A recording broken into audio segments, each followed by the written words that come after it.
Ako nakikita niyong masayahin ako. Lahat nakikita niyo kung ano ang meron ako. Kasi ako yung taong walang nililihim sa buhay ko. Ako yung taong open sa lahat ng buhay ko. Kasi wala naman po akong dapat itago. And I admit it na meron akong minahal na isang tao. Pero he's not deserve him. He's not deserve kasi ako, pag nagmahal ako tunay, paglalaban ko yan. Kahit ano pang mangyari, paglalaban ko yan.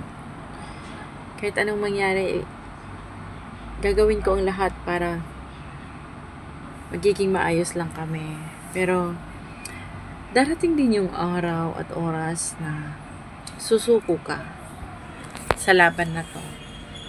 Especially kung nalaman mo na niloloko ka.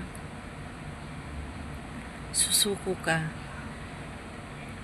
At kusang bibigay ang puso mo, kusang aayaw.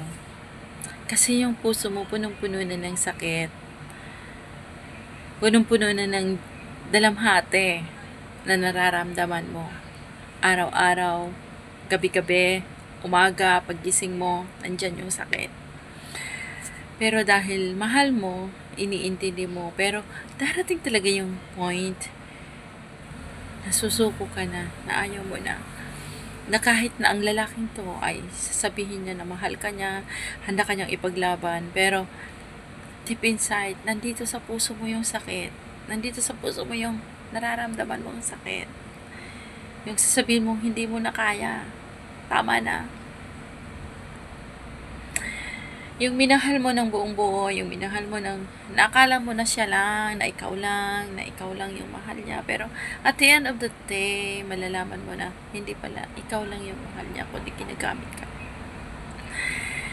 Kaya ikaw din yung kusang susuko at mapapagod.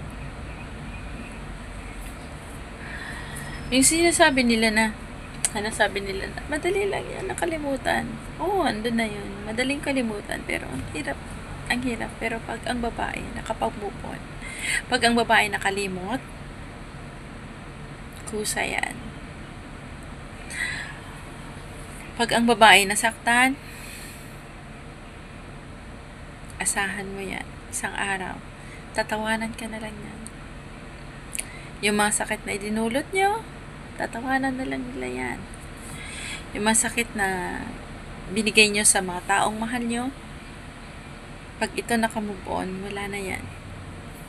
Na kahit anong gawin mo, kahit na anong gawin mo pagpapatawad, kahit na anong gawin mo hihingi ng tawad, napatawad ka niya, pero yung pagmamahal na kailangan mong ibalik sa kanya, hindi na, wala na. Kasi, alam niyo kung bakit? Nandun na yung puno ng sakit eh. Nandun na yung sakit, nandun na yung puno ng hinanakit, nararamdaman nyo.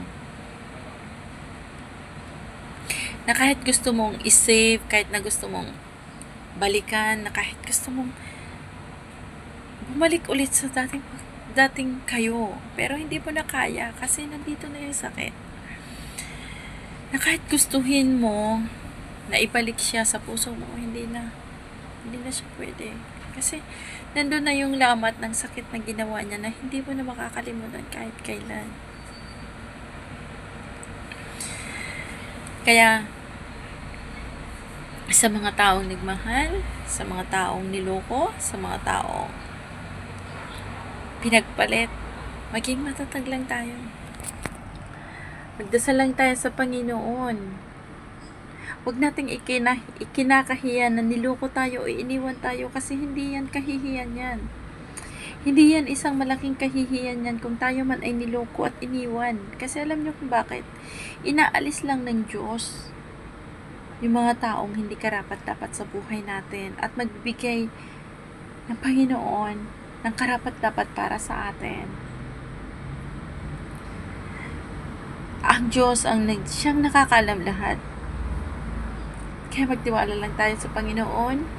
Kung nasaktan man tayo ngayon, kinabukasan, next time, 1 month, 2 months, 3 months, after that, you can move on.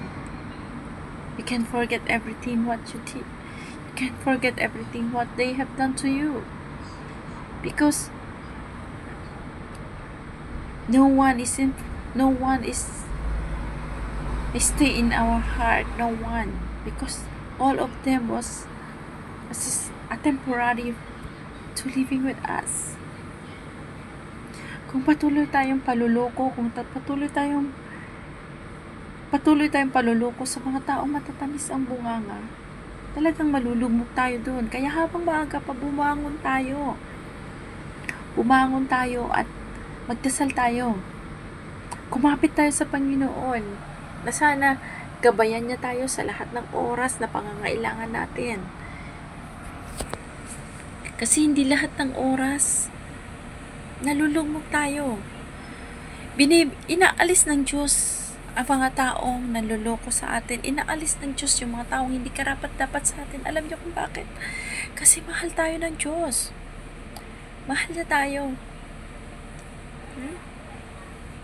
Kaya kung iniwan man tayo o pinagpalit tayo o kung ano man, sinaktan man tayo, magpasalamat tayo sa Panginoon.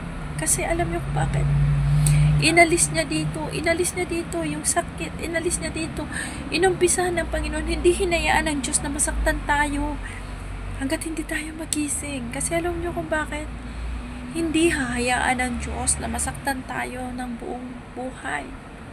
Kaya inaalis niya. Kaya kung ano man ang nalaman natin sa mga mahal natin sa buhay ngayon, accept it. Accept it, then live it. Kasi alam niyo kung bakit? Hindi yan iaano ng Diyos sa atin. Hindi yan karapat-dapat na maalis sa buhay natin. Magtiwala lang tayo sa Panginoon. Siya lang yung tanging nakakaalam kung ano ang karapat-dapat para sa buhay natin. Enjoy natin yung buhay natin kung anong meron tayo habang tayo ay malakas pa. Huwag nating isipin yung mga nakakasakit sa atin. Kasi may mga tao gustong manakit sa atin, na gusto nila na ma-down tayo, gusto nila na lumuhod tayo, gusto nilang umiyak tayo, pero huwag natin gagawin yon. Kasi magdasal lang tayo sa Panginoon, magtiwala tayo sa Panginoon. Hayaan natin sila. Kung ano man yung nararamdaman mo ngayon, kung ano man yung sakit na nararamdaman mo ngayon, Diyos na ang bahala niyan. Bahala ng Diyos. At ikaw na lang yung bahalang mag-drive sa sarili mo kung paano mo ito panghalagahan, kung paano mo ito itsapwera sa buhay mo, kung paano ka mag-move on. Marami sa atin na kapag nasaktan, umiiyak. Lahat yan. Nasasaktan, umiiyak. Yung iba nagpapakamatay, pero wag natin gawin yun. For what? Para gawin natin magpakamatay. Mahal tayo ng Diyos.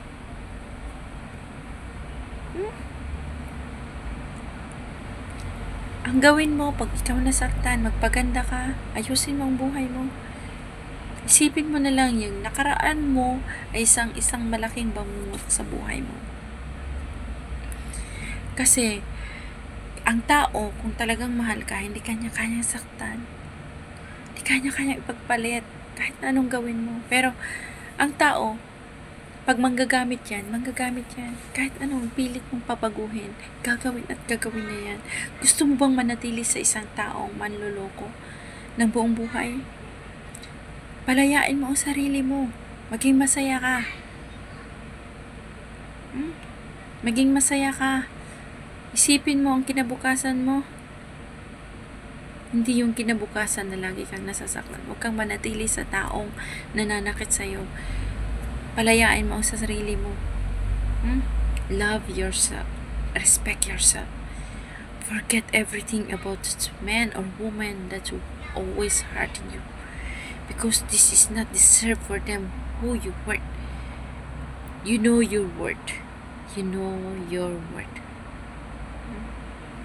So, forget it and move on.